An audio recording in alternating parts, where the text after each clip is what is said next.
नमस्कार प्यारे साथियों, एनवीएस लेव अटेंडेंट 2024 की तैयारी कर रहे सभी अभ्यर्थियों का हार्दिक स्वागत है। प्यारे साथियों, आज का अपना टॉपिक रहेगा ध्वनि। ठीक है, ध्वनि से संबंधित अपना जो टॉपिक है वो रहेगा, जिसमें ये अपना चैप्टर तो अपन पढ़ेंगे ही पढ़ेंगे। इसके अलावा प्रीवियस ईयर के सारे सवाल हमेशा की तरह प्रीवियस ईयर के और संभावित जो प्रश्न अपने बनते हैं वो सारी चीज़ें हैं अपन इसमें चर्चा करेंगे। तो प्यारे साथियों, ध्वनि जो है हमारे जीवन का महत्वपूर्ण हिस्सा है। ध्वनि, अगर ध्वनि ना होती तो सोचिए, आप कल्पना कीजिएगा कि ध्वनि अगर नहीं होती तो क्या जीवन में सारी चीज़ें संभव हो पाती? बिल्कुल नहीं हो पाती, क्योंकि ध्वनि वो माध्यम है जिसके द्वारा एक व्यक्ति जो है अपने अंदर जो भाव हैं उन भावों को प्रकट करके किसी को समझा सकता है। वो ध्वनि के माध्यम से ये कर पाते हैं। ठीक है, आपके सामने कुछ प्रश्न ऐसे भी होंगे कि ये ध्वनि उत्पन्न कैसे होती है। ठीक है ना, एक स्थान से दूसरे स्थान तक इसको हम कैसे पहुंचा सकते हैं। ठीक है ना, और ध्वनि को हम कैसे सुन पाते हैं। ध्वनि जो है, कुछ ध्वनियाँ अधिक प्रबल होती है तो कुछ ध्वनियाँ जो है वो कम प्रबल होती है। ये सारी चीज़ें, ये सारे प्रश्न आपके माइंड में है, तो इन्हीं प्रकार के जो सवाल है, इन सवालों के जो प्रश्न है, जो जवाब है, इस वीडियो में अपन जानेंगे। और तो वीडियो में आप अंत तक बने रहिएगा। ठीक है, ध्वनि चैप्टर अपना है, इम्पोर्टेंट है, क्योंकि यहाँ से 4 से 5 सवाल ये अकेला चैप्टर आपको देगा एग्ज़ाम में एज इट इज़। जो चैप्टर इसमें बुक में जो चीज़ें लिख रखी है वो एज इट इज़ चीज़ें उठ करके आएगी और सवाल के रूप में आएगी। और जब आपके सामने ये सवाल आएंगे तो आप उनको करोगे, सवाल का आंसर्स जब दोगे तो आप बिल्कुल खुश हो जाओगे प्यारे साथियों। तो इसमें 4 से 5 सवाल ये अकेला चैप्टर दे देगा। बहुत ही महत्वपूर्ण सवाल ये चैप्टर जो है वो हो जाता है। तो इस वीडियो में आप अंत तक बने रहिएगा। चलिए, इस वीडियो की शुरुआत अपन हमेशा की तरह ही एक कोटेशन के साथ कर लेते हैं। आइएगा, देखो कोटेशन क्या है अपना, कि मुझ पर तरस मत दिखा ए जिंदगी, मैं कोई बेचारा नहीं हूँ, डट कर सामना करूँगा तुझसे, क्योंकि मैं अभी तक हारा नहीं हूँ। बिल्कुल हारा नहीं हूँ प्यारे साथियों, अभी तक आप हारे नहीं हैं, आप सभी हारे नहीं हैं। हारा नहीं हूँ या हारी नहीं हूँ आप कह सकते हैं। ठीक है, क्योंकि क्योंकि आपको आपकी मंजिल दिखाई दे रही है, और आपको जब तक मंजिल नहीं मिल जाती तब तक आपको हार कर नहीं बैठना है, हार कर नहीं बैठना है। आपकी मंजिल ये आपके सामने है। बिल्कुल एनवीएस लैब अटेंडेंट के रूप में अपने आप को स्थापित करना, अपने आप को एनवीएस लैब अटेंडेंट पद पर नियुक्त करना, यह आपकी मंजिल है। हमेशा की तरह मैं आपको बताता हूँ, मंजिल जब आपके जहन में रहेगी, आपको याद रहेगी, तो आपको पढ़ने के लिए प्रेरणा अंदर से मिलती रहेगी। तो बिल्कुल आप लैब अटेंडेंट बन रहे हैं, बनेंगे, बिल्कुल बनेंगे। तो वीडियो में आप अंत तक बने रहेगा।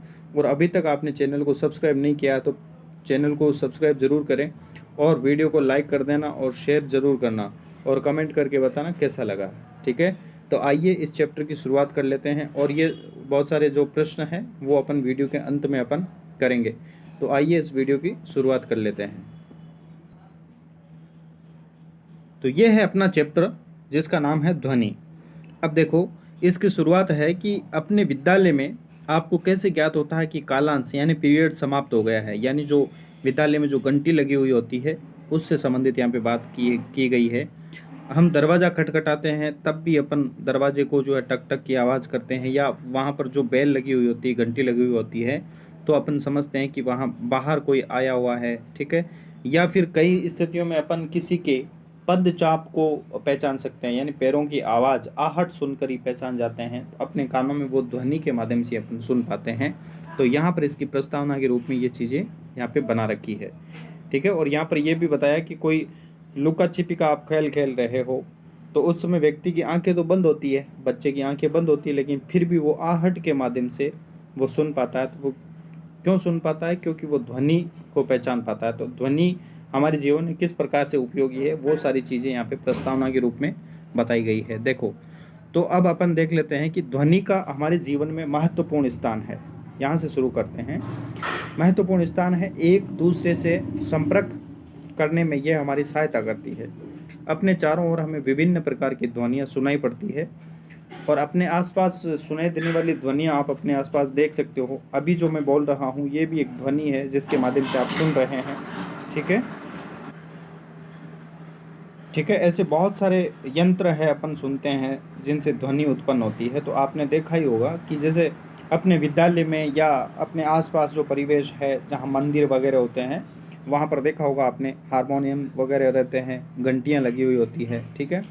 तो वहाँ पर देखो बांसुरी है, तबला है, हारमोनियम है, इस प्रकार की जो ध्वनियाँ आपने निश्चित रूप से सुनी होंगी। तो वो भी क्या उत्पन्न करते हैं भाई, ध्वनियाँ उत्पन्न करते हैं। तो ये देखो इस चैप्टर में अपन क्या क्या चीज़ें हैं जिन पे अपन बात करेंगे और इनका अध्ययन करेंगे। तो ध्वनि कैसे उत्पन्न होती है और एक स्थान से दूसरे स्थान तक ये कैसे पहुंच पाती है और हम इसे कैसे सुन पाते हैं। ठीक है। और ये प्रबल होती है ना, उच्च प्रबल और निम्न प्रबल, ये सारी चीज़ें इनमें जानेंगे। तो आइए कुछ मैं चित्र आपको दिखा देता हूँ, देखिएगा, जहाँ से ध्वनि जिनसे उत्पन्न होती है। देखो ये यहाँ पर है, सबसे पहले आपके सामने तबला है, फिर ठीक है, फिर हारमोनियम है ना, ये रहा हारमोनियम, फिर उसके बाद ये सितार है और यहाँ पे बांसुरी आपको दे रखे हैं। अब देखो साथ के साथ ही आपके जनरल अवेयरनेस भी है। तो इसमें देखो ये जो आपके दे रखे हैं ना, तबला, सितार, इनसे संबंधित जो व्यक्तित्व होते हैं इनको वादन करने वाले, तो यहाँ से संबंधित भी सवाल आपसे पूछे जाते हैं। तो यहाँ अपन कनेक्ट कर लेते हैं जनरल अवेयरनेस से, जीके से, कि जो मशहूर तबला वादक है अपने वो कौन है।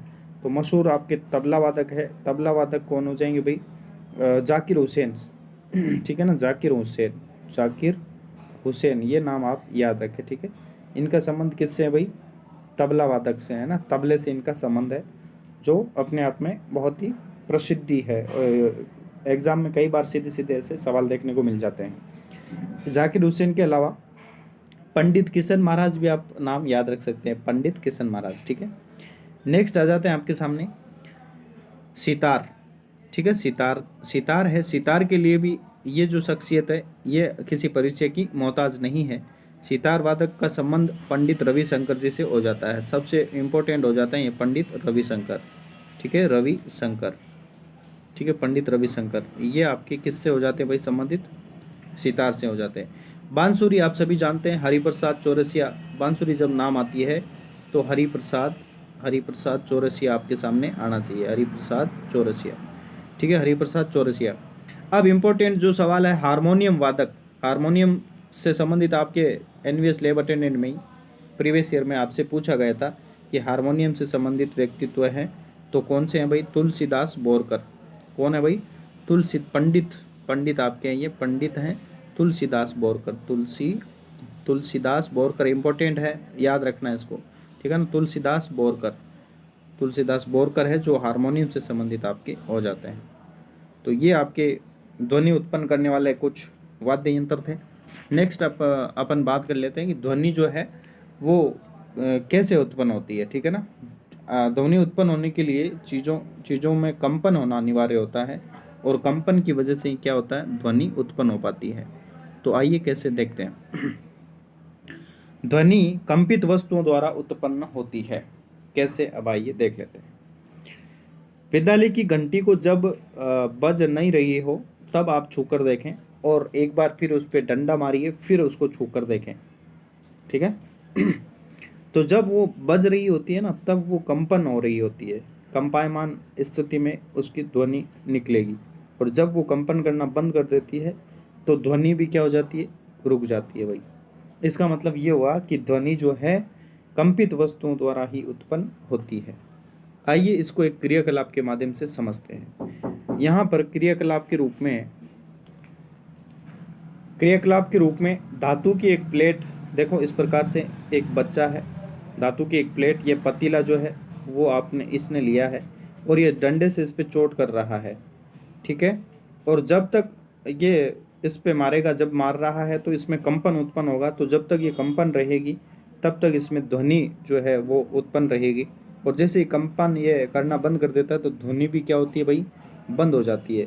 ठीक इसी प्रकार से दूसरा एक एग्जाम्पल क्रियाकलाप ये है कि यहाँ पर कुछ बच्चों ने क्या किया, एक रबड़ को किसी एक प्लास्टिक की डिबिया के इस प्रकार से सिरे पे लगाया है। देखो यहाँ से दो पेंसिलें रख करके, फिर यहाँ से ये बीज को ऊपर, ये रबड़ जो है, इस रबड़ को ये ऐसे था ना, इसको उठा करके फिर ये वापस से छोड़ रहे हैं। तो यहाँ पर भी एक ध्वनि जो है उत्पन्न हो जाती है। नेक्स्ट आपके सामने क्या होता है, एक और एग्जाम्पल जो है यहाँ से अपन देखें, देखो यहाँ से अपन देख सकते हैं कि किसी वस्तु की अपनी माध्य स्थिति के इधर उधर या आगे पीछे होने की गति को क्या कहते हैं? कंपन कहते हैं। इधर उधर या आगे पीछे होने की गति क्या कहलाती है? कंपन कहलाती है। ये चीज़ आप जहन में रखें। जब कसकर तनित रबड़ के छल्ले को कर्षित किया जाता है, यानी छोड़ा जाता है एकदम से, है ना, बीच से खींचकर छोड़ते हैं, तो ये कंपन करता है और ध्वनि उत्पन्न करता है। ये कंपन करना बंद कर देता है तो ध्वनि भी क्या हो जाती है भाई? बंद हो जाती है।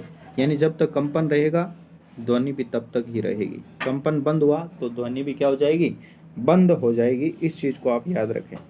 देखो क्रियाकलाप ये भी है, क्योंकि अपना लैब अटेंडेंट का एग्जाम जो है पेपर है, तो इसमें लैब मैनुअल है जो क्रियाकलापों से सीधे सीधे आपसे प्रश्न है बन जाते हैं। अब देखो इस क्रियाकलाप में एक थाली लेना आपको, उस थाली में आपको पानी भरना है, ठीक है। थाली के अंदर पानी भरा, ठीक है। अब आपको क्या करना है?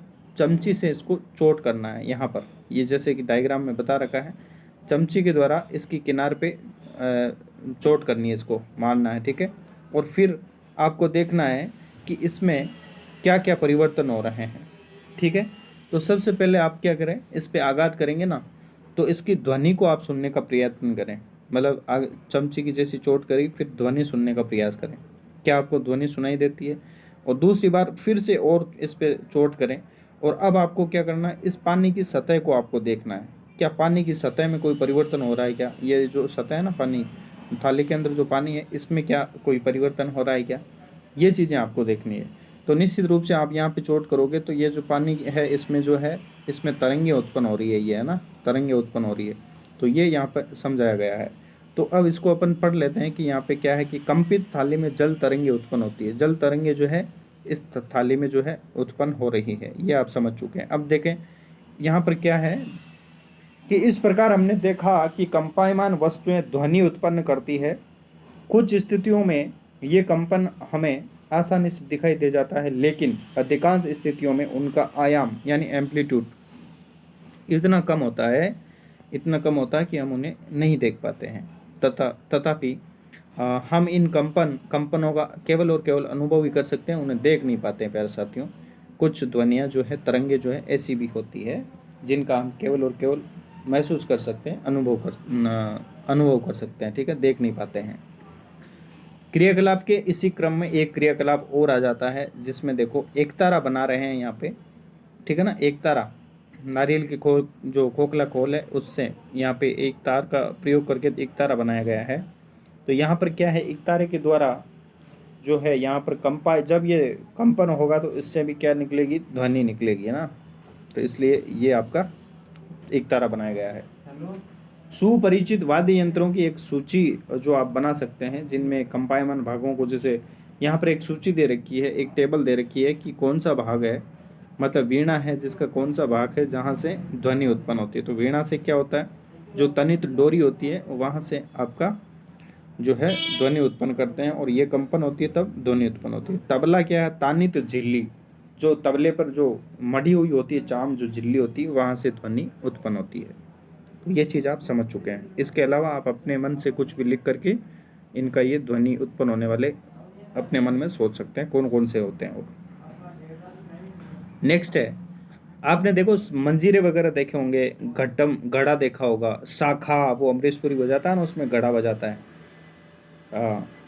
कोई मूवी में, है ना। तथा नूट यानी मिट्टी के बर्तन तथा करताल भी आपने देखे होंगे, ठीक है। ये वाद्य यंत्र सामान्यतः हमारे देश के अनेक भागों में बजाए जाते हैं। इन वाद्य यंत्रों को केवल पीटा या आघात किया जाता है। क्या आप इस प्रकार के कुछ अन्य नाम बता सकते हैं? बिल्कुल बता सकते हैं। बहुत सारे ऐसे यंत्र हैं जिनके अपन नाम जानते भी नहीं है, इतने तो यहाँ पे वाद्य यंत्र होते हैं, है ना। ध्वनि उत्पन्न होती है, दो चीज़ें अगर आपस में पत्थर भी टकरा रहे हो तो वहाँ से ध्वनि उत्पन्न होगी। बहुत सारी ऐसी चीज़ें होती है जो टकराने से या आघात करने से क्या होता है, जो है ध्वनि उत्पन्न होती है। अब देखो एक आप अपने आप से एक जो है यंत्र बना सकते हो ना, जिससे जल तरंग उत्पन्न हो सकती है। कैसे? ये देखो, ये लड़का है, क्या कर रहा है, ये 6 से 8 गिलास यानी 6 गिलास इसने लिए, और इन गिलासों में क्या करा है, यहाँ पर देखो विशेष रूप से देखना कि देखो पानी है, इसमें बढ़ते हुए क्रम में डाला, इसमें थोड़ा पानी है, फिर इससे ज़्यादा इसमें है, फिर इस गिलास से ज़्यादा इस वाले गिलास में रखा, फिर इसमें और ज़्यादा पानी डाला, फिर इसमें और ज़्यादा, फिर सबसे ज़्यादा इसमें डाला है। तो इस क्रम में रख करके फिर ये क्या करता है, इस लकड़ी की सहायता से इनके किनार पे जब आघात करेगा, चोट करेगा, तो यहाँ से जो है आपके सामने ध्वनि उत्पन्न हो जाएगी और ये बड़ी मज़ेदार और सुखद आपके ध्वनि होगी। तो ये बात यहाँ पे की गई है। और ये क्यों हुआ है, ये आपका जल तरंग है ना। जल तरंग इस प्रकार से बनाया जा सकता है, ठीक है। जल तरंग का चित्र आप देख सकते हैं।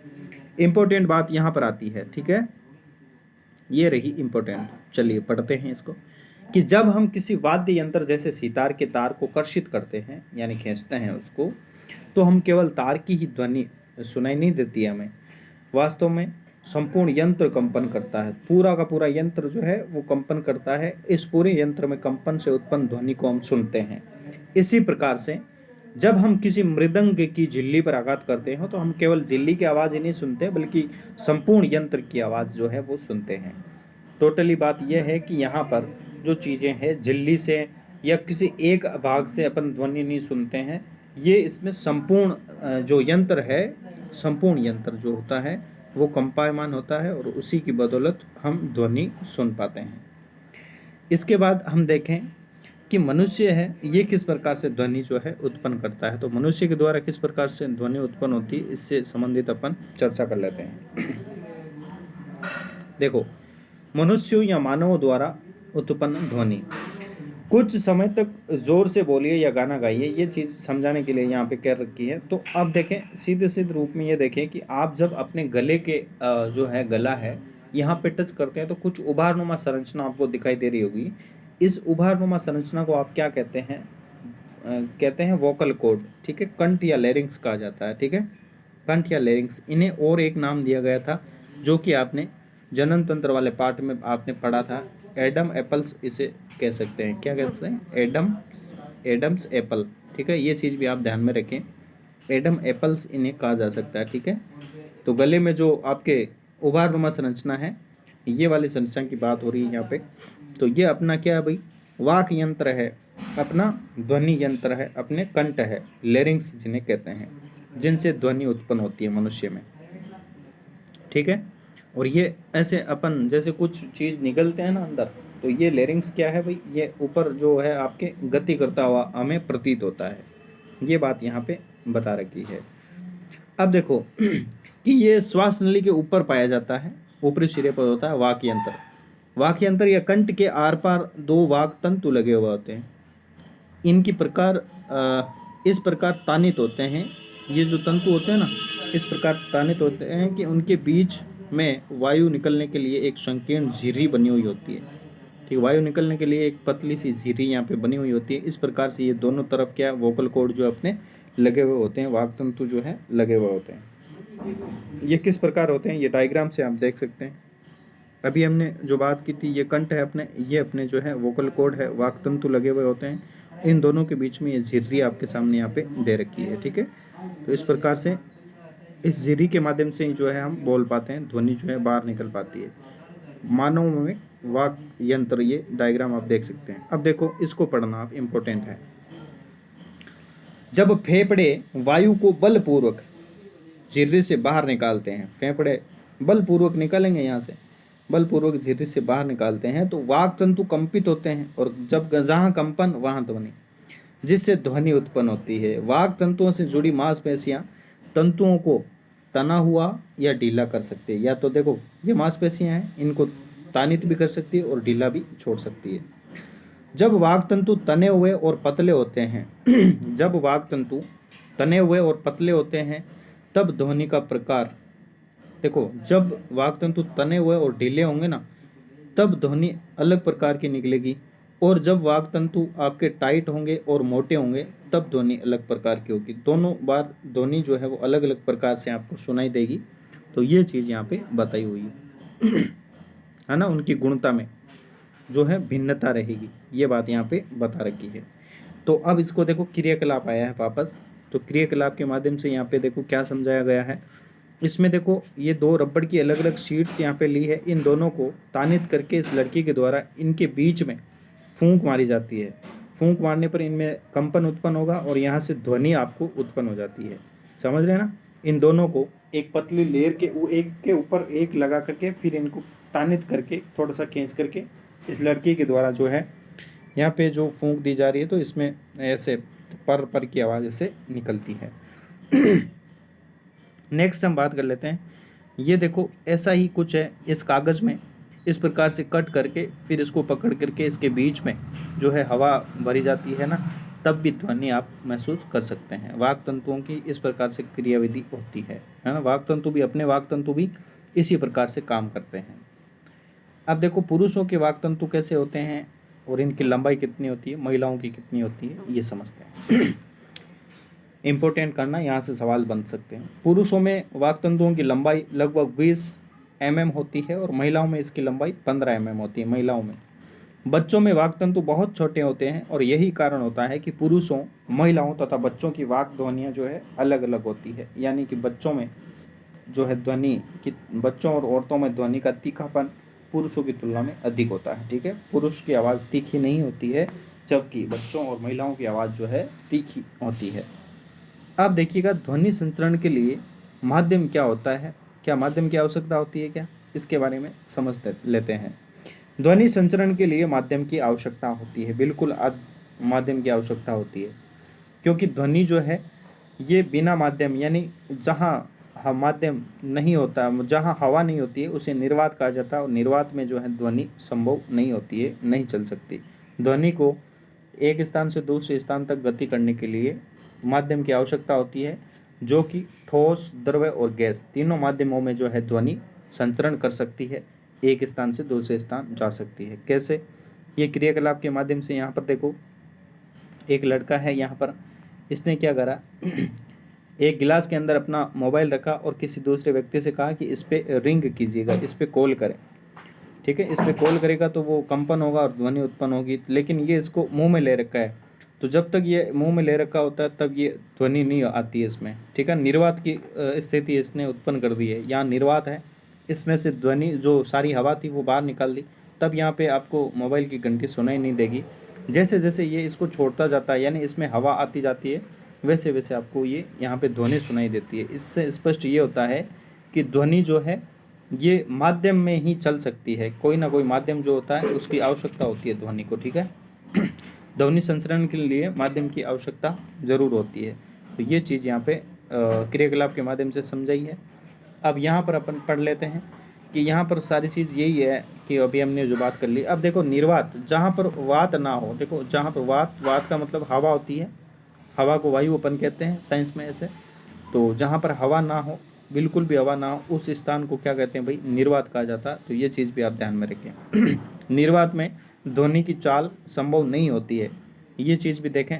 ध्वनि जो है निर्वात में संचरित नहीं हो सकती, क्योंकि ध्वनि को संचरण के लिए क्या चाहिए भाई, माध्यम चाहिए, और ये अलग अलग तीनों माध्यमों में ही आपकी ध्वनि जो है संचरित हो जाती है। देखो अब ये सबसे पहले पानी के अंदर ध्वनि की चाल को देख पा रहे हैं, तो पानी में ध्वनि संचरित होती है क्या, बिल्कुल हो जाती है। क्रियाकलाप में देखो, इस बच्चे ने इस टब में यहाँ तक पानी भरा है, फिर ये इस पानी के अंदर इस घंटी को बजाने की कोशिश कर रहा है और ध्वनि को सुनने की कोशिश कर रहा है, तो यहाँ पर पानी के अंदर जो है इस घंटी द्वारा ध्वनि उत्पन्न हो रही है और ये इसको सुन पा रहा है।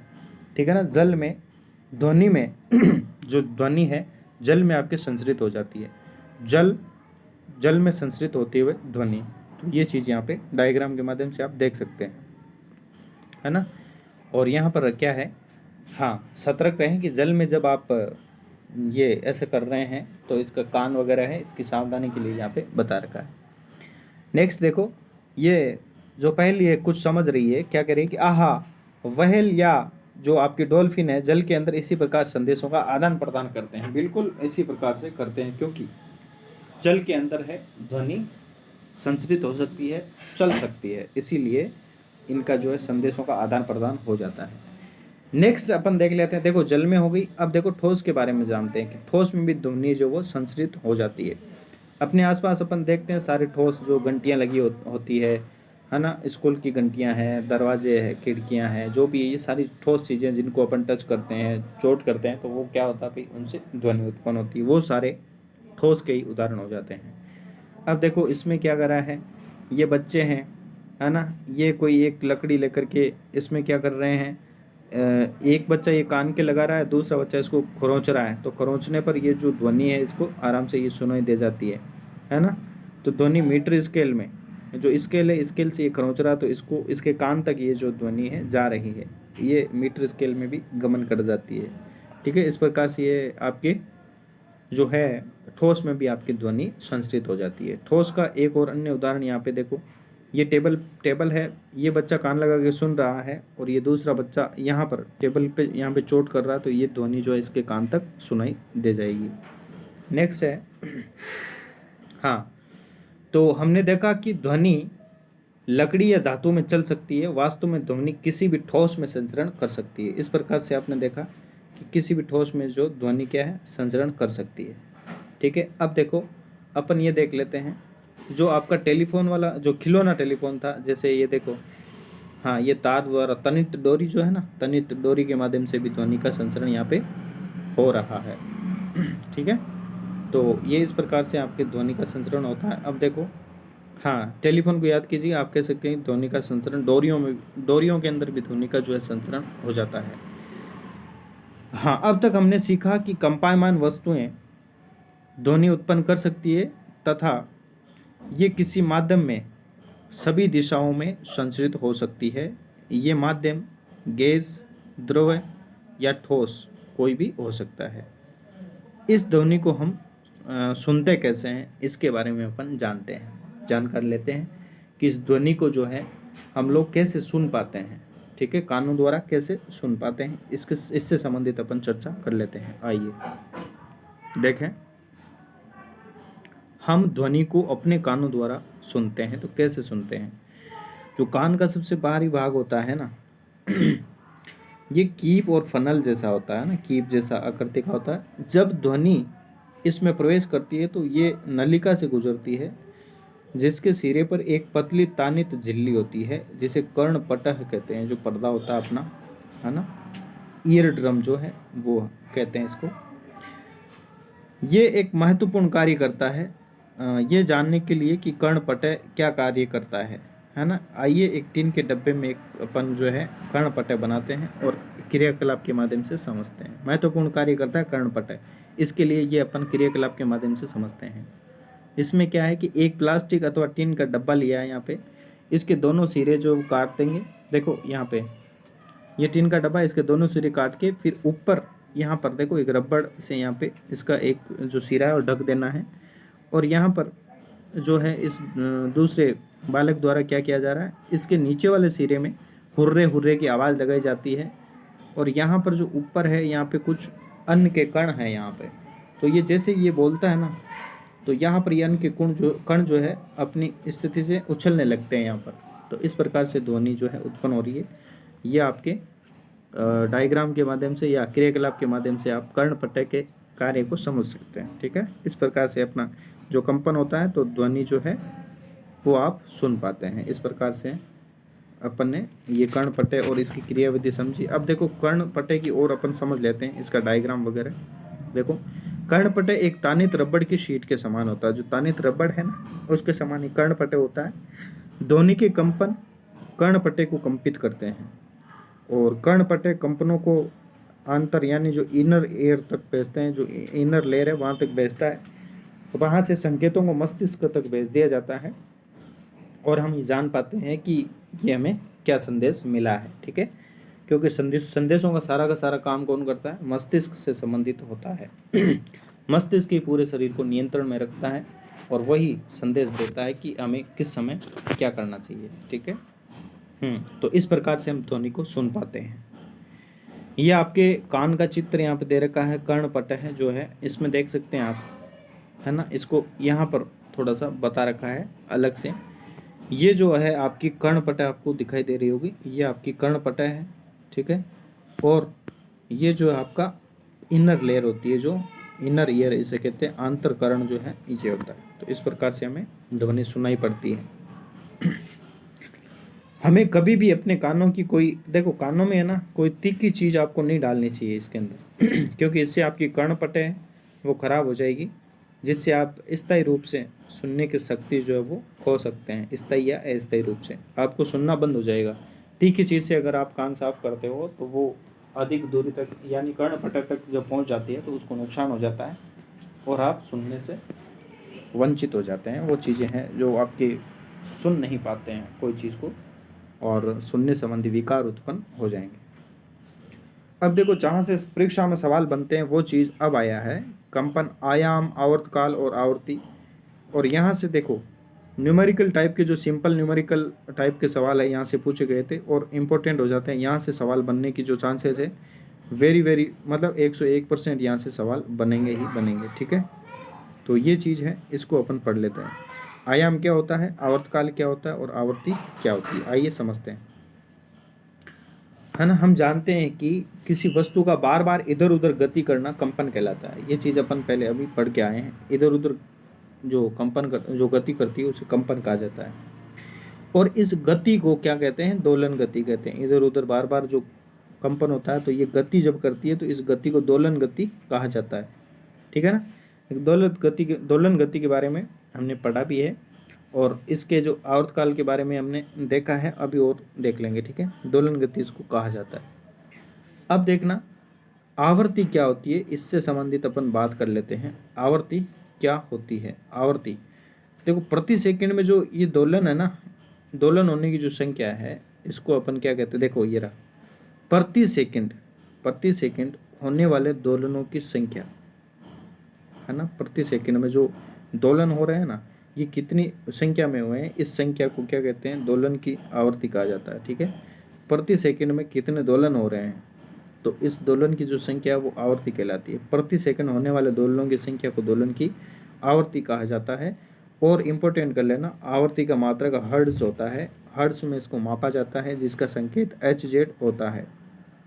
एक HZ आवर्ती एक दोलन प्रति सेकंड के बराबर होती है ना। एक मतलब एक सेकंड में एक आवर्ती आपके उत्पन्न होती है। यदि कोई वस्तु एक सेकंड में 20 दोलन पूरे करती है तो इसकी आवर्ती क्या हो जाएगी भाई, प्रति सेकंड में होती है तो 20 हर्ट्ज इसकी क्या हो जाएगी, आवर्ती हो जाएगी। भाई एक सेकंड में एक दोलन तो 20 सेकंड में 20 दोलन करेगी तो 20 हर्ट्ज जो है इसका हो जाएगा। ध्वनि उत्पन्न करने वाली वस्तु को देखे बगैर भी आप अपने सुपरिचित ध्वनियों को पहचान सकते हैं। अनेक सुपरिचित ध्वनियाँ उनको पहचान सकते हैं। तो ये कैसे संभव हो पाता है, इसके लिए आवश्यक है कि ये ध्वनियाँ भिन्न प्रकार की हो। क्या आपने कभी सोचा है कि कौन से कारक इन्हें भिन्न बनाते हैं? तो ध्वनि के जो अभिलाक्षणिक गुण है उनसे संबंधित अपन बात करेंगे यहाँ पर। ठीक है, तो आयाम तथा आवर्ती किसी भी ध्वनि के दो महत्वपूर्ण गुण होते हैं। क्या क्या, एक तो आयाम है, एक आवर्ती है। महत्वपूर्ण गुण होते हैं। क्या हम ध्वनियों को उनके आयाम तथा आवर्तियों के आधार पर उनमें अंतर कर सकते हैं? बिल्कुल कर सकते हैं। आवर्ती और आयाम, यही तो इस ध्वनि की मेन जान है, यहीं से तो सवाल बनते हैं और यही चीज़ें हैं जो पूछे जाने योग्य है। देखो, प्रबलता और तारत्व है, तो प्रबलता और तारत्व को कैसे समझ सकते हैं? फिर से आपके क्रियाकलाप आया है। एक धातु का गिलास, एक चाय वाला चम्मच लीजिए और चम्मच को धीमे से गिलास के किनारे से टकराइए, उत्पन्न हुई ध्वनि को सुनिए। अब गिलास पर जोर से आघात कीजिए। देखो, ये गिलास है, उस पर पहले आपको धीरे से आघात करना, फिर जोर से करना। फिर यहाँ पे क्या, थर्मोकोल की एक बॉल को यहाँ पे लगा देना है और फिर यहाँ पे चोट करोगे तो ये इस पे जो है ये कंपन उत्पन्न होगा, चोट करोगे तो ये क्या है, थर्मोकोल की गेंद जो है ये अपनी स्थिति से इधर उधर होगी, है ना, टकराएगी ये, है ना। एक बार टकराएगी, फिर इधर आएगी, फिर वापस टकराएगी, इधर आएगी। अपनी जगह जो है ये क्या करती है, इधर से उधर गति करेगी। जब ये कंपन होगा ना तो इधर उधर गति करेगी। थर्मोकोल की गेंद कंपायमान गिलास को स्पर्श करती है इधर उधर। अब यहाँ पर क्या हो रहा है, हाँ तो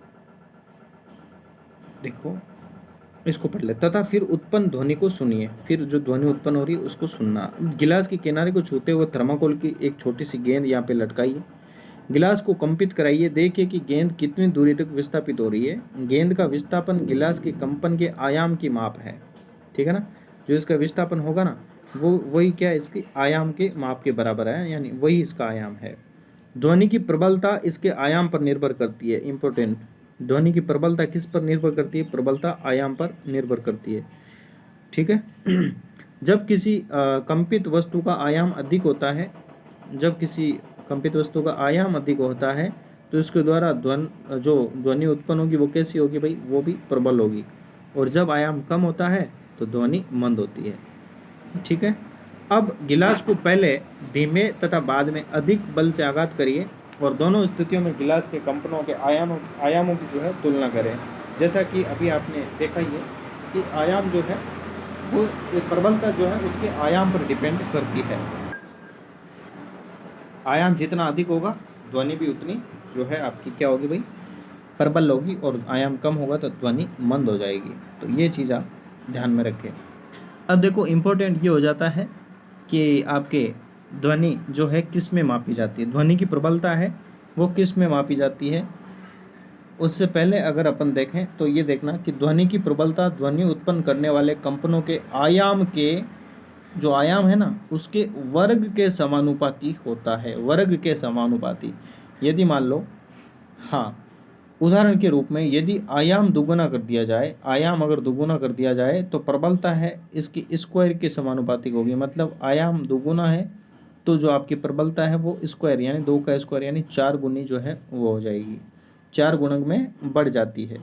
ठीक है, 4 गुणक में क्या हो जाती है भाई, बढ़ जाती है। तो प्रबलता को किस में मापते हैं, ये डेसिबल में मापा जाता है। और इसके जो है कौन कौन सी ध्वनि कितने डेसिबल की होती है ये चीज़ें यहाँ पे दे रखी है। तो इस चीज़ को देखना, आप ध्यान में रखना। यहाँ से सवाल बन सकता है, पिछली बार नहीं बना इसलिए इसकी संभावना बनती है कि जो सामान्य श्वास है ना ये कितने डेसिबल का होता है, तो 10 डेसिबल की ध्वनि उत्पन्न करता है। और मंद फुसफुसाहट अपन करते हैं तो अपन कितनी डेसिबल की जो प्रबलता है ध्वनि उत्पन्न करते हैं, अपन 30 डेसिबल की ध्वनि उत्पन्न कर रहे हैं यहाँ पर। और सामान्य बातचीत में कितना डेसिबल होता है भाई, 60 डेसिबल की यहाँ पे ध्वनि होती है। और व्यस्त यातायात जो है यहाँ पर जो ध्वनि उत्पन्न होती है वो कितने डेसिबल की होती है, तो सामान्य यातायात में 70 डेसिबल की होती है। और औसत फैक्ट्री में जो वो 80 डेसिबल की होती है।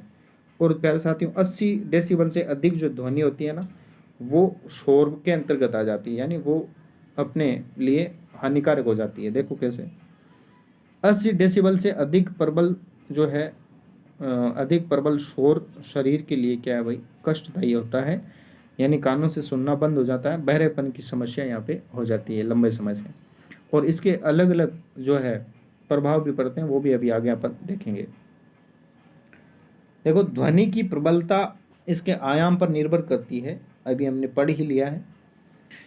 जब किसी कंपित वस्तु का आयाम अधिक होता है तो उसके द्वारा उत्पन्न ध्वनि प्रबल होती है, और जब आयाम छोटा होता है तो ध्वनि क्या होती है, मंद होती है, जो कि अभी हमने ऊपर इसका अध्ययन कर लिया है।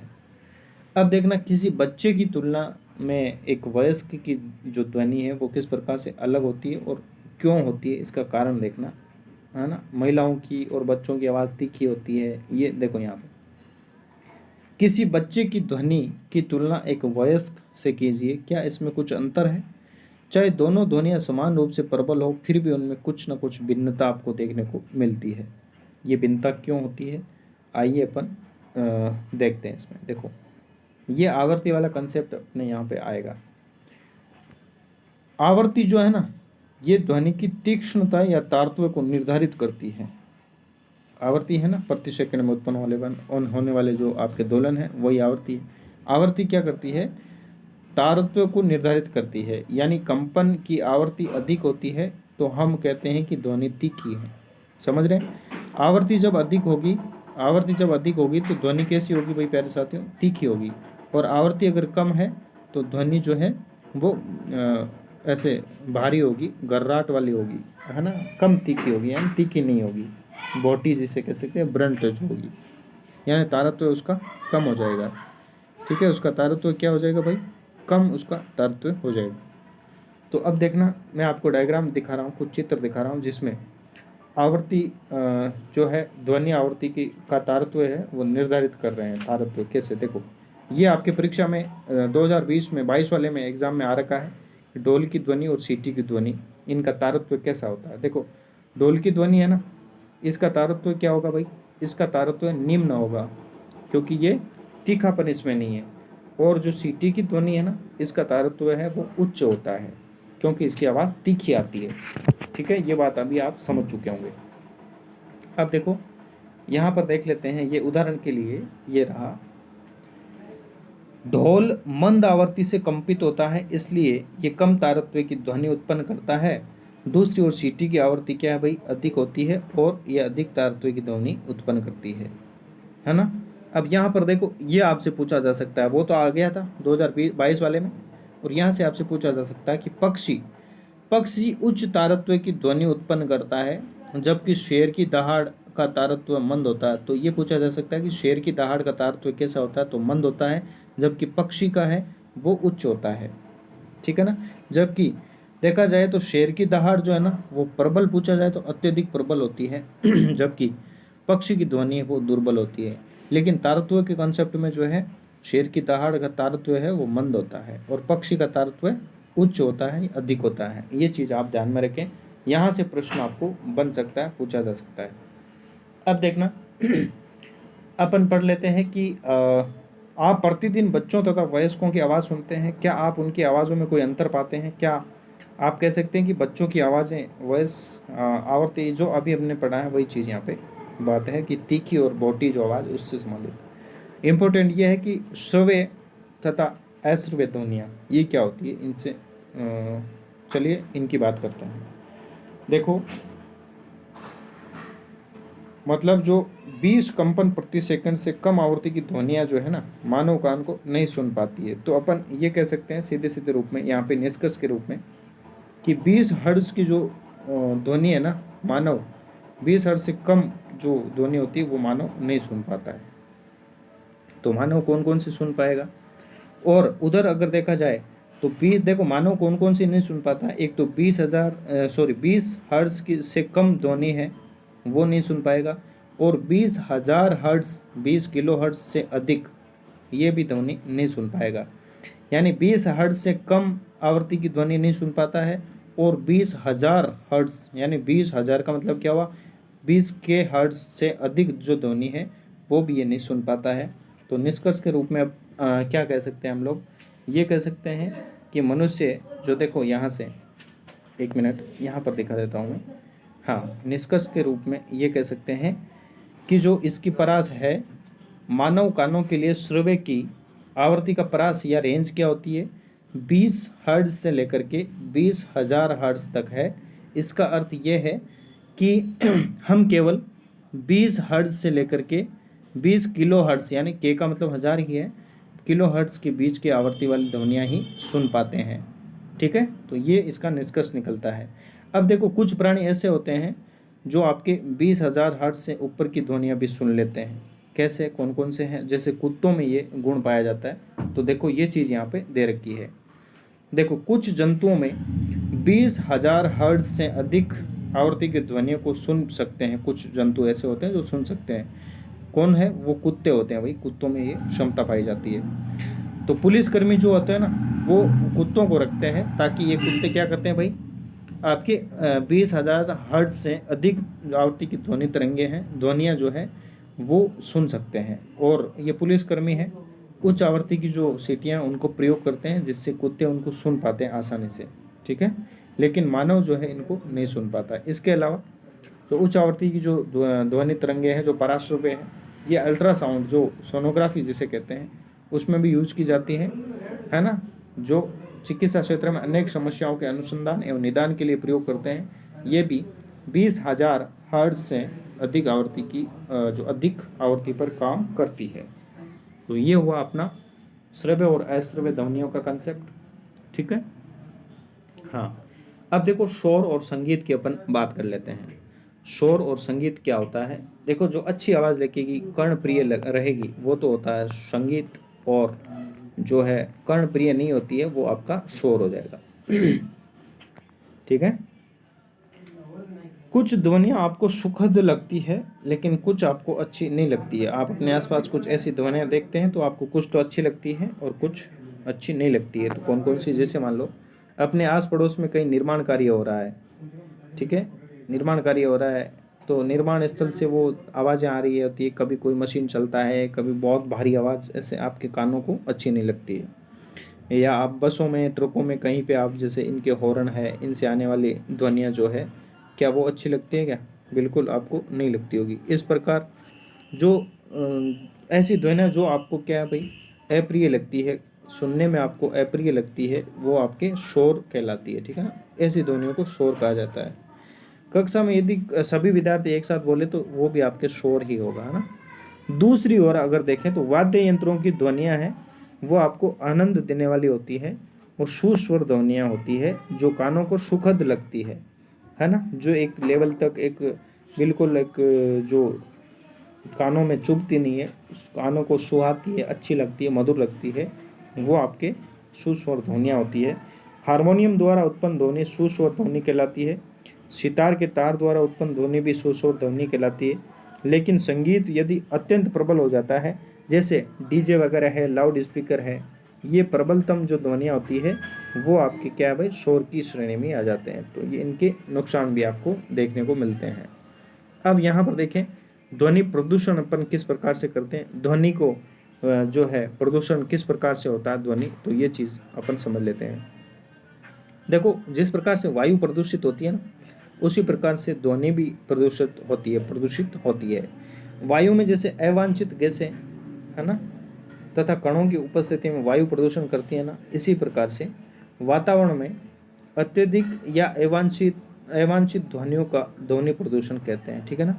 अत्यधिक ध्वनि है या अवांछित जो है ध्वनि है, बिल्कुल किसी बिना काम के अपन बहुत ही ज़्यादा शोर है, तो वो क्या है ध्वनि का प्रदूषण हो रहा है, ठीक है। तो ये ध्वनि प्रदूषण है, इसको कम करने के लिए हमें क्या करना चाहिए, इसके कारण क्या क्या हो सकते हैं, जैसे वाहन की ध्वनि है, फटाके, विस्फोटक फटाके हैं, मशीनें हैं, लाउड स्पीकर है, ये ध्वनि प्रदूषण के कारण होते हैं। और घर में कौन सी स्रोत उत्पन्न मतलब घर में भी बहुत सारे ऐसे उपकरण होते हैं जो ध्वनियों का प्रदूषण करते हैं, जैसे टेलीविज़न है, ट्रांजिस्टर रेडियो है, रसोई के कुछ उपकरण, मिक्सी वगैरह, ये सारी चीज़ें। तो ये भी क्या ध्वनि आपका क्या करती है प्रदूषण करती है। इसके अलावा जैसे कूलर मान लो आप, है ना, कूलर है, वातानुकूलक है, ये सभी ध्वनि के प्रदूषण के लिए उत्तरदायी होते हैं। तो अब देखो ध्वनि प्रदूषण की हानियाँ अपने सामने क्या क्या आती है, क्या क्या है देखो कि हमारे परिवेश में अत्यधिक शोर की उपस्थिति अनेक स्वास्थ्य संबंधी जो है कारण बनते हैं, स्वास्थ्य संबंधी समस्याएं जो है उनका कारण बनती है। जैसे इसमें क्या क्या होता है, अनिद्रा है, तनाव हो जाता है, उच्च बीपी हाई हो जाती है, चिंता रहती है ना। बहुत से जैसे स्वास्थ्य संबंधी आपके विकार उत्पन्न यहाँ पे हो जाते हैं, कानों से बहरा भी हो सकता है इंसान। ध्वनि प्रदूषण से ये सारी चीज़ें उत्पन्न होती है ना। लगातार इसके संपर्क में आप रहेंगे ध्वनि प्रदूषण से तो व्यक्ति बहरा भी हो जाएगा, ये चीज़ यहाँ पे बता रखी है। नेक्स्ट है, अब देखो इनका अपन ध्वनि प्रदूषण को कम कैसे कर सकते हैं, इससे संबंधित नियंत्रित करने के लिए ध्वनि को नियंत्रित करने के लिए हमें ध्वनि स्रोतों पर नियंत्रण करना चाहिए। और ये कैसे किया जाता है, इसके संबंध में अपन बात करें तो वायुयान के इंजन तथा यातायात के जो वाहन है, औद्योगिक मशीन है, इन सभी में घरेलू उपकरण है, इनमें क्या करना चाहिए आपको साइलेंसर्स यहाँ पे लगाने चाहिए ताकि ध्वनि है वो कम से कम आपके सुनाई दे, ठीक है ना। रवा शामक युक्तियाँ। आवासीय क्षेत्रों में ध्वनि प्रदूषण को कैसे नियंत्रित कर सकते हैं, ध्वनि उत्पन्न करने वाले क्रियाकलापों को जो आवासीय क्षेत्रों से आपके दूर संचालित कर दो। और जो फैक्ट्रीज वगैरह है ना, वो जो लगाए जा रहे हैं तो वो आपके दूर स्थापित आप कर सकते हो। उद्योग धंधे जो है आपके जो है दूर स्थापित करें, ठीक है। और स्वचालित वाहनों के हॉर्न का प्रयोग है वो कम से कम करें, जहाँ ज़रूरत हो वहीं करें। टेलीविज़न तथा संगीत की निकायाँ जो है इनकी ध्वनि जो है प्रबल, इनकी जो आवाज़ कम रखनी चाहिए, अधिक लाउड ना करें। ध्वनि प्रदूषण के हानिकारक प्रभावों को कम करने के लिए सड़क तथा भवनों के आसपास पेड़ लगाने चाहिए। सबसे इम्पोर्टेंट चीज़ तो यही है कि पेड़ लगाएंगे ना तो आपके बहुत सारे जो है आपके इसके लाभ आपको मिलते हैं। आसपास पेड़ लगाने चाहिए अपन को, इससे अपन ध्वनि प्रदूषण भी कम कर सकते हैं और आपका वायु प्रदूषण भी कम हो जाता है और ऑक्सीजन की भरपूर मात्रा में आपको प्राप्त हो जाती है, शुद्ध हवा अपन ले पाते हैं। तो ये इसी के साथ ही आपका चैप्टर जो है वो ख़त्म होता है। श्रवण शक्ति के बारे में आपको दे रखा है ना। ये डिसेबिलिटी के बारे में आपको ये बता रखा है। तो इसमें क्या है कि देखो पूर्णतः श्रवण शक्ति जो है विरले ही होती है या जन्म से होती है, यानी जन्म से बहरे होते हैं जो लोग, उनके बारे में श्रवण विकलांगता के बारे में यहाँ पे बात कर रखी है। आंशिक अशक्तता सामान्यतः किसी बीमारी से, है ना, बीमारी से या उम्र के कारण ये आंशिक आपकी असक्तता हो जाती है, यानी सुनने की समस्या, ना सुनना मतलब सुनने में प्रॉब्लम्स जो है कुछ बच्चों में जन्म से ही होती है और कुछ को किसी बाह्य कारण से, किसी बीमारी से या उम्र दराज होने के बाद कुछ लिमिटेड के बाद ये हो जाता है ना। कठिन श्रवण शक्ति वाले बच्चों की विशेष देखभाल की आवश्यकता होती है। जिनको कम सुनाई देता है या बिल्कुल नहीं सुनाई देता, उनके लिए विशेष देखभाल की आवश्यकता होती है। और ऐसे बच्चे अपने जो भाव है वो कैसे प्रकट करते हैं, किसी इंगित भाषा में, है ना, संकेत भाषा को सीख करके प्रभावशाली ढंग से अपने जो भाव है उनको वो प्रकट कर सकते हैं, क्योंकि ये वाक शक्ति श्रवण शक्ति के परिणाम स्वरूप विकसित होती है। देखो, ये कहना चाह रहे हैं कि जो व्यक्ति कब बोलेगा, जब वो सुनेगा, जो चीज़ सुनेगा तभी तो बोलेगा ना। वो छोटा बच्चा है, वो शब्दों को सुनकर ही बोलना सीखता है, तो व्यक्ति जो है सुनेगा ही नहीं कुछ भाई।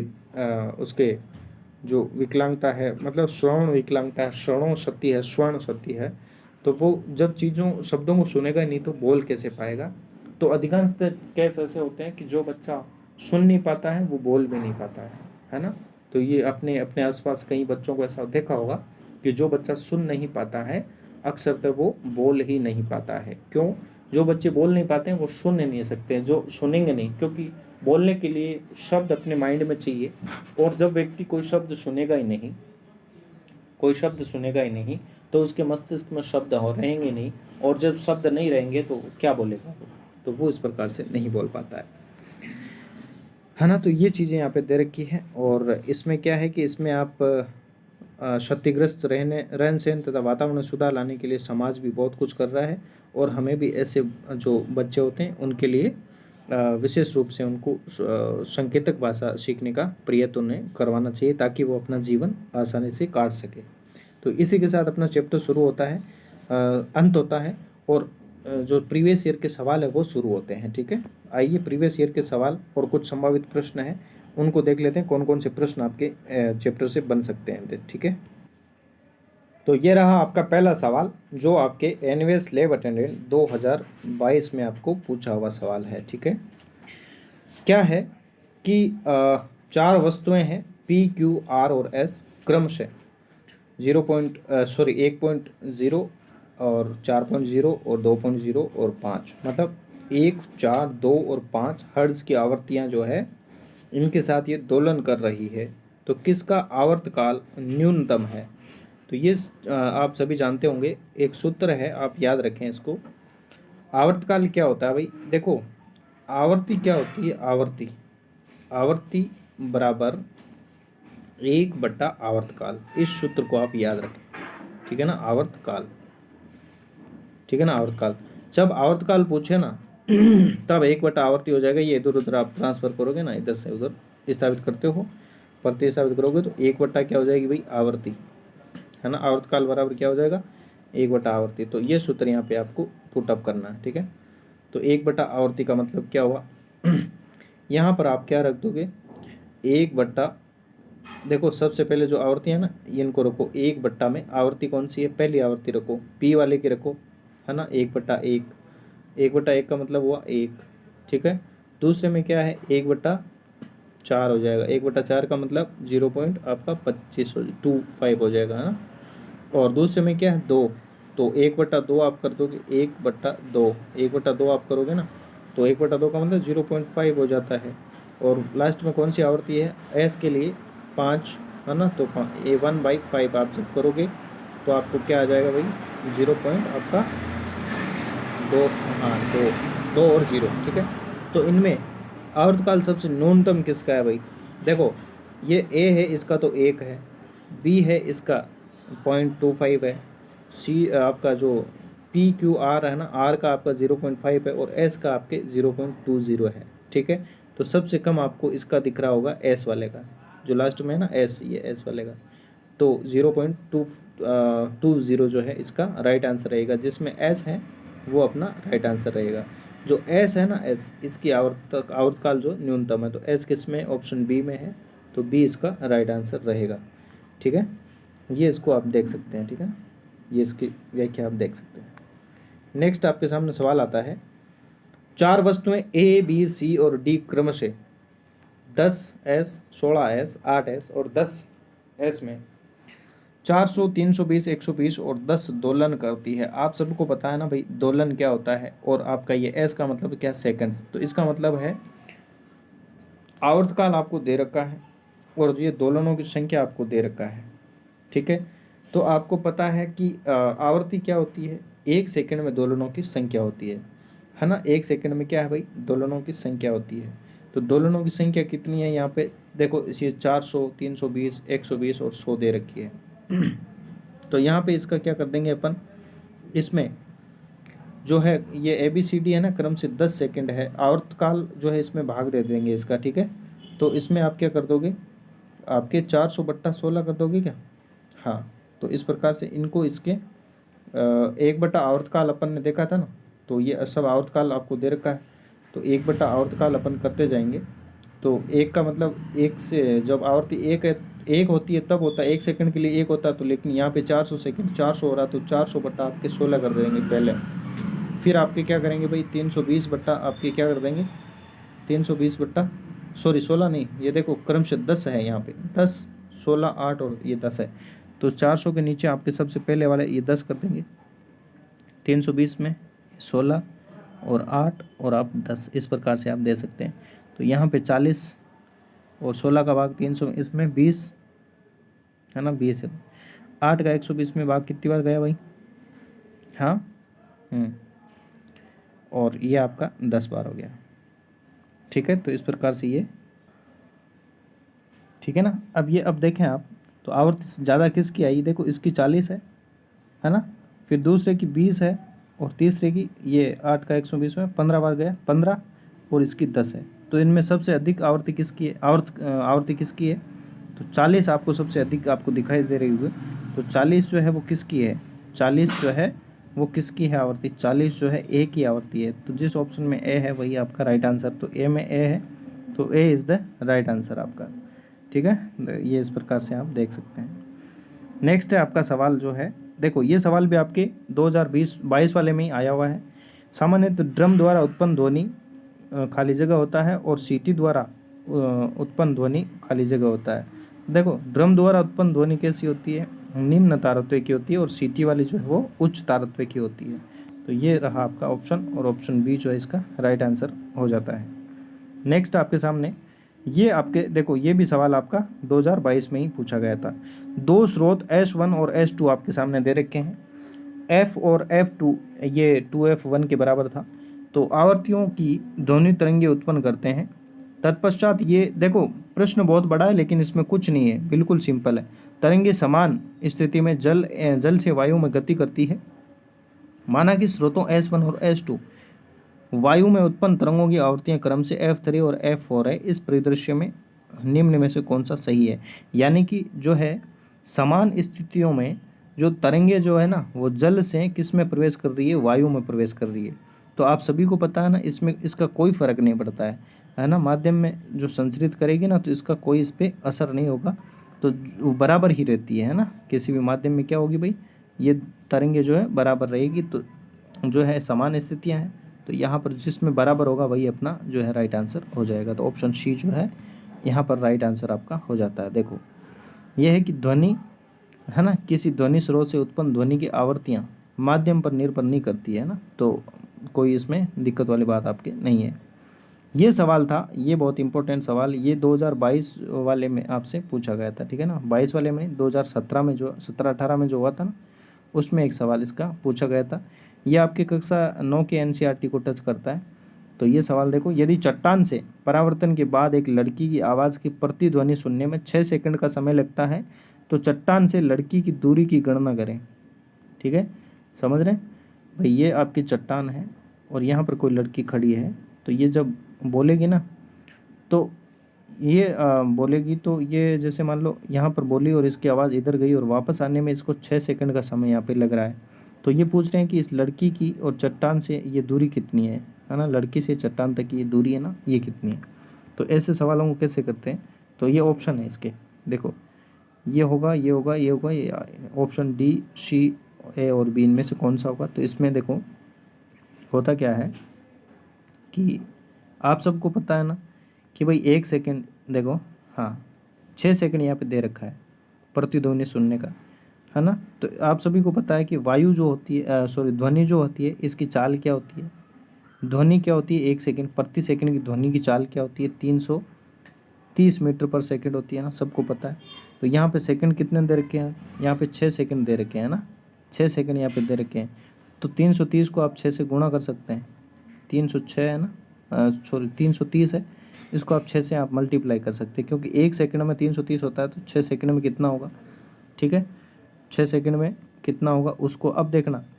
अब क्या है कि आपको क्या दे रखा है, जैसे मान लो ये दे रखा है कि ये लड़की है, ये चट्टान है और ये लड़की है, तो ये ध्वनि जो जा रही है ना इसकी, ये ध्वनि तो ध्वनि जाकर वापस आ रही है तब 6 सेकंड का समय लग रहा है।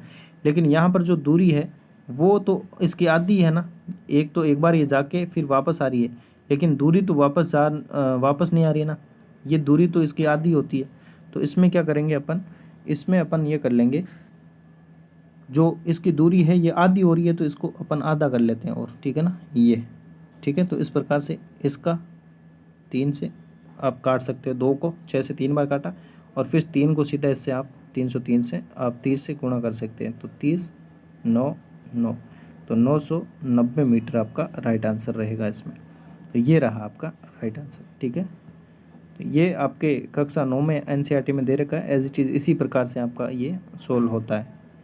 जो आपकी ध्वनि की चाल दे रखी आपको याद है, उसको उस सेकंड से गुणा करके फिर आपको उसका हाफ कर लेना है, क्योंकि आप सभी जानते हैं, क्योंकि जो चट्टान की दूरी है, ये मान लो ये चट्टान है और ये लड़की है, जब इसकी आवाज़ वापस आती है तो ये आवाज़ एक बार ये जब बोलेगी तभी तो ये आवाज़ वापस आएगी ना, तो आवाज़ जाकर वापस आती है तब 6 सेकंड का समय लग रहा है इसमें।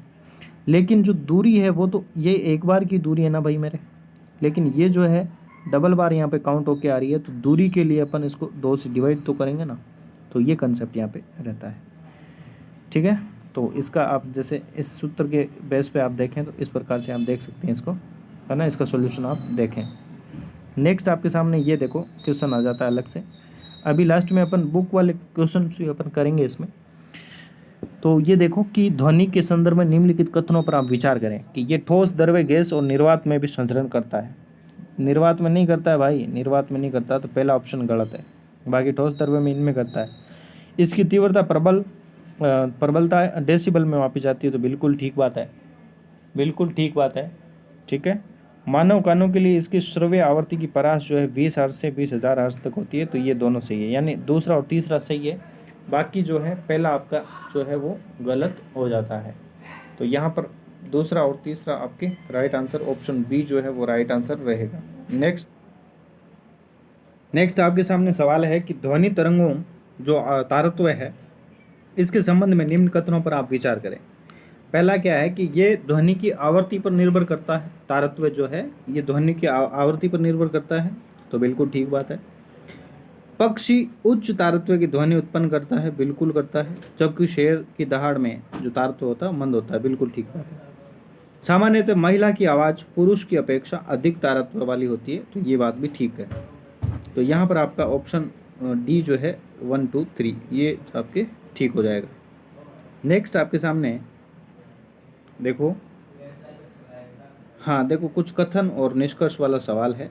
हाँ कि कथन है आपका कि आकाश में तड़ित यानी जो बिजली चमकती है वो, और मेघ गर्जन यानी बादलों की जो गड़गड़ाहट की आवाज़ होती है, ये घटना एक समान तथा समान दूरी पर घटित होती है, लेकिन हमें तड़ित पहले दिखाई दे जाती है, जो बिजली चमकती है वो हमें पहले दिखाई दे जाती है, तथा मेघ गर्जन जो है बाद में सुनाई पड़ती है। तो ऐसा क्यों होता है, इसका कारण देखो, क्या यह सही है क्या कि प्रकाश सभी माध्यम में संचरित हो सकता है परंतु ध्वनि निर्वात में संचरित नहीं होती है। देखो ध्वनि निर्वात में तो संचरित नहीं होती है, और ये तो अपनी जगह ये सही है, लेकिन इस कथन का ये जो निष्कर्ष है वे ये नहीं है, ये कारण जो है सटीक नहीं बैठ रहा है।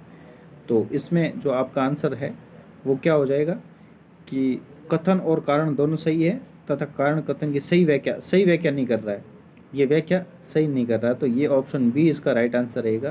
क्यों नहीं कर रहा है, क्योंकि इसमें जो कारण है, ये कारण ये रहता है कि जो तड़ित होती है ना बिजली जो होती है, प्रकाश समझ सकते हैं, प्रकाश की जो चाल होती है वो आपकी जो वायु की चाल से हैं अधिक होती है।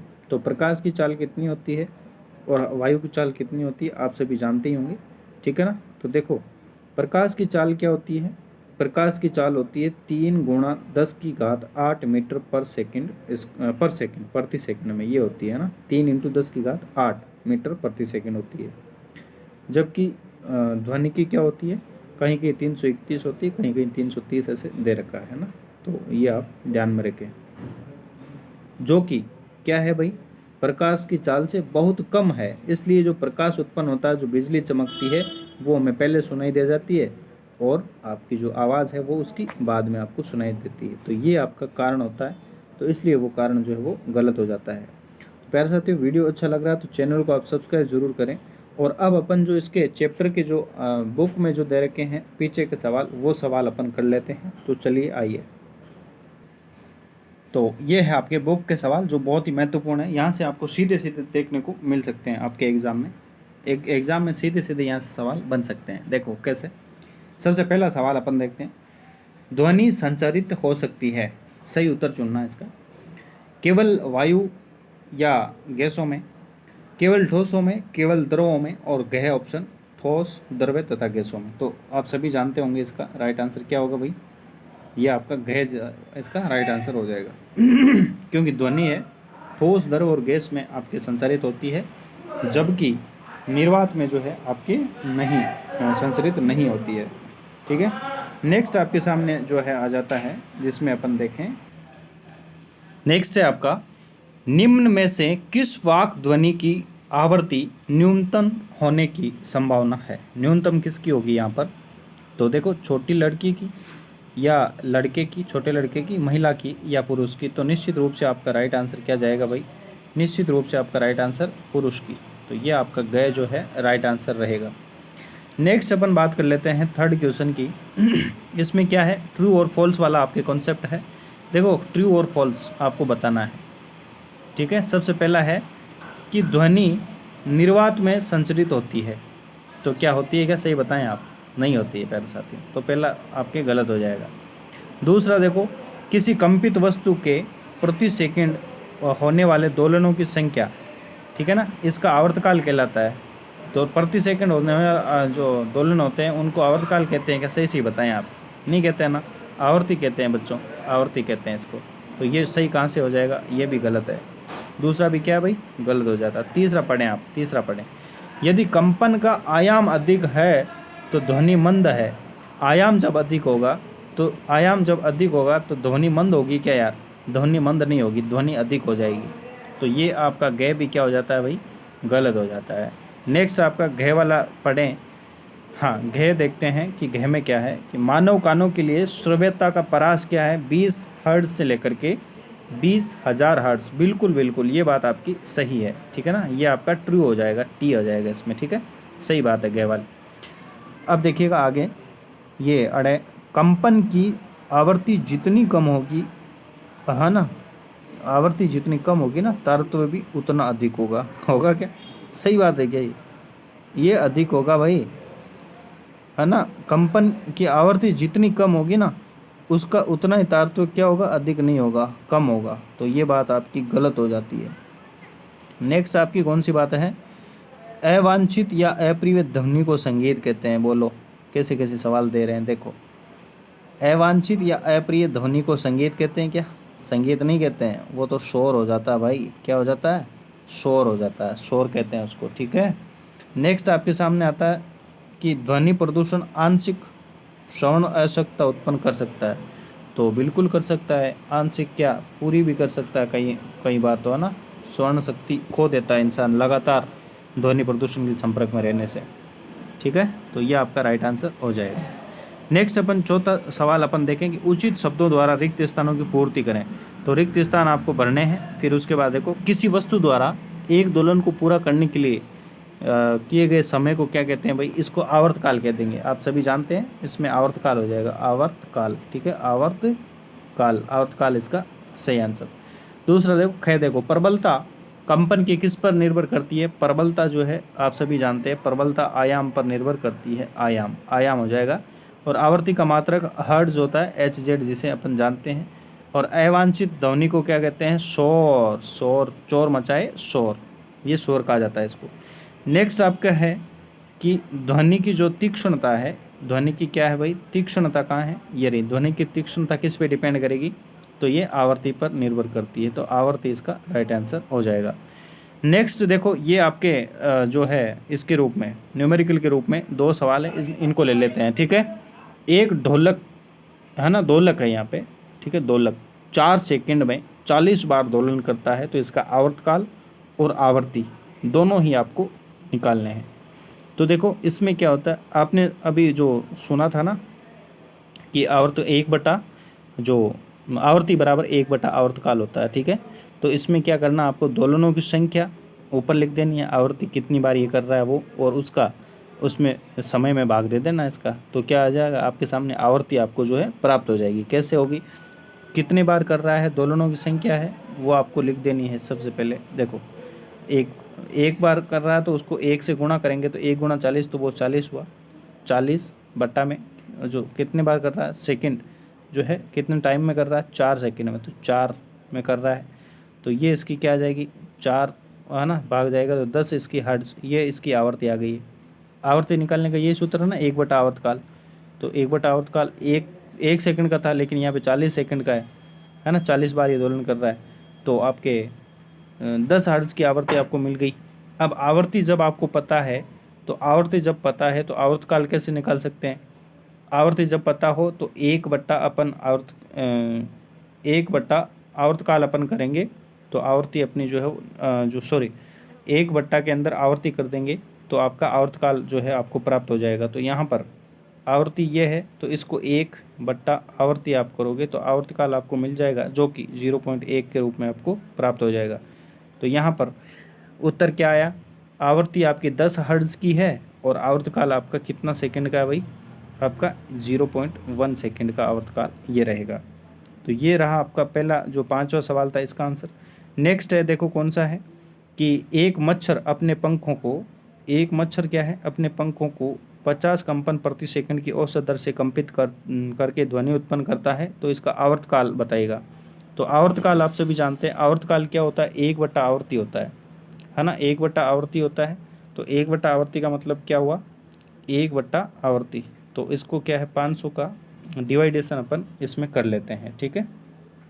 1/500 जब आप करेंगे, ठीक है ना, हाँ, तो 1/500 जब आप करेंगे तो आपको सामने आपको क्या प्राप्त होगा? देखो, 1 में 500 का भाग नहीं जाता है, तो अपन पॉइंट लगाएंगे। पॉइंट लगाने पर यहाँ 0 किया, फिर भी भाग नहीं जा रहा, तो फिर 1 पॉइंट और लगाएंगे, ठीक है। फिर भी भाग नहीं जा रहा, 1 पॉइंट और लगा देंगे, 0 लगाएंगे, और ये 0 और कर लेंगे, ठीक है ना। 0 लगा करके ये 1000 हुआ, और 2 बार इधर 0 अपन लगा सकते हैं।